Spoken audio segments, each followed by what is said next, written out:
The next morning, I entered another examination, not the one written on paper, the one written by life.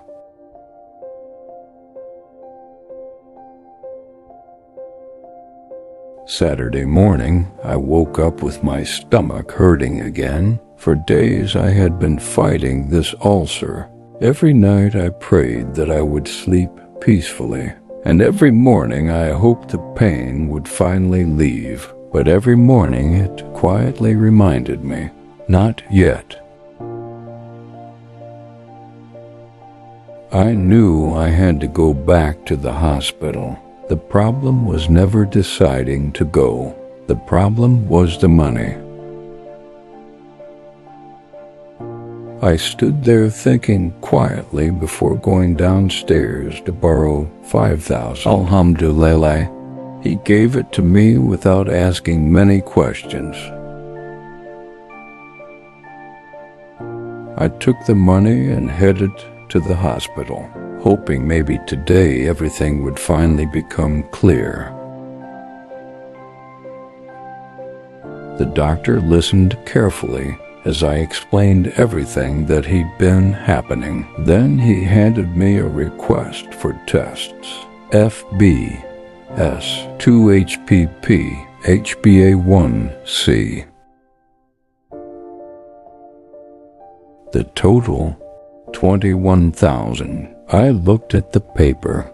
My heart became quiet, not because I accepted it, because I genuinely did not know where 21,000 would come from.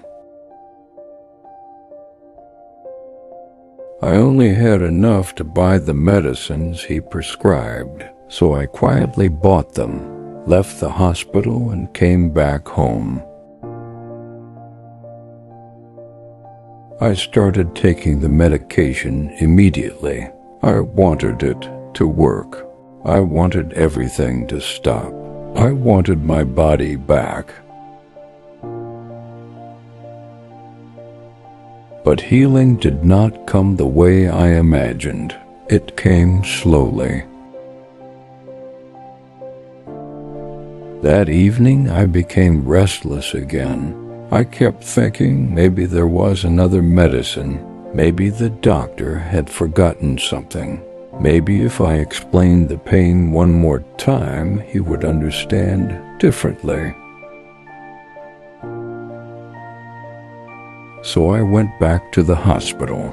I found his office open, but he was nowhere to be seen. I waited outside for more than 30 minutes before asking one of the nurses. She smiled and said, "The doctor is inside the emergency room. He'll take a while." I looked around.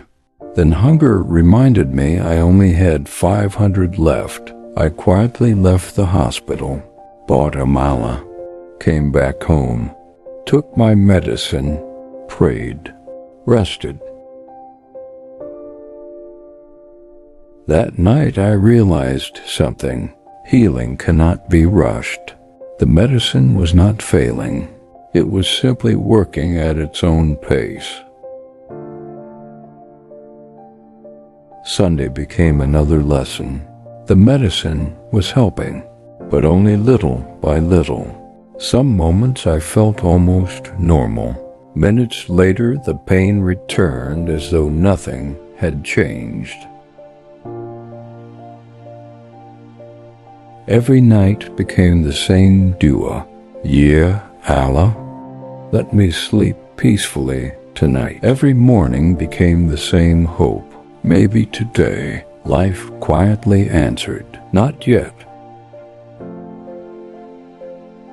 I wanted to be patient, but patience becomes difficult when pain keeps returning. I found myself telling my mother what had been happening. I never planned to tell her.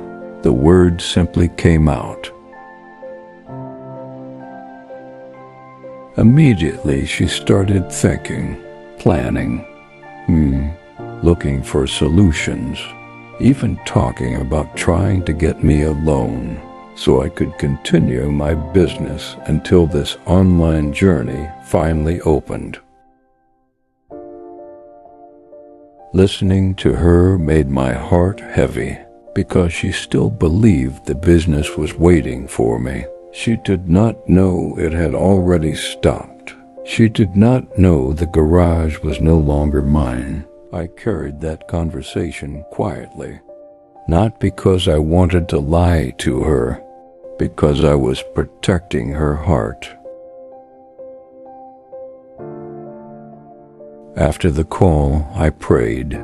My own heart became lighter. Monday became the hardest day.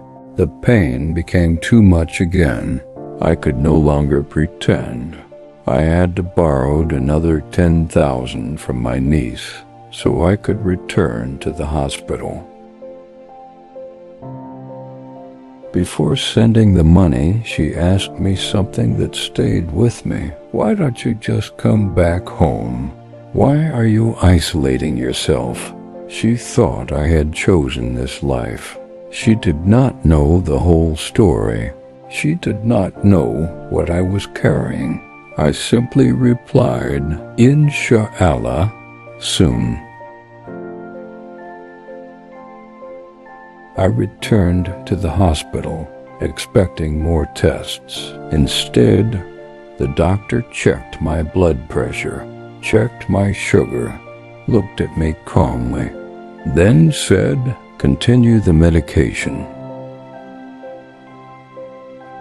No diabetes test, no new medicine, no dramatic solution, just continue.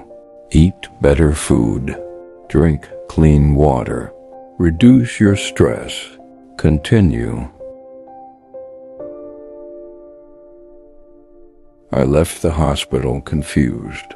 Part of me wanted a bigger answer, something that would explain everything.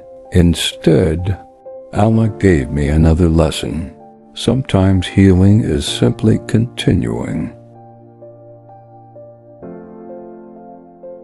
I used the remaining money to buy bottled water, eggs, rice, yogurt.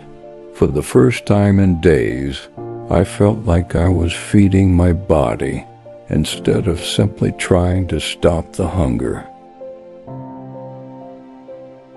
That night, the pain returned again before sleeping. I almost stood up to return to the hospital once more. I even started thinking about who else I could ask for help. Nobody replied. I sat quietly, prayed, waited. Little by little, the pain reduced. That night I slept. I woke up the next morning understanding something I had never understood before. Recovery is not dramatic. It is slow. It asks for patience. It asks for trust. And whether you like it or not, it moves at its own pace. Alhamdulillah.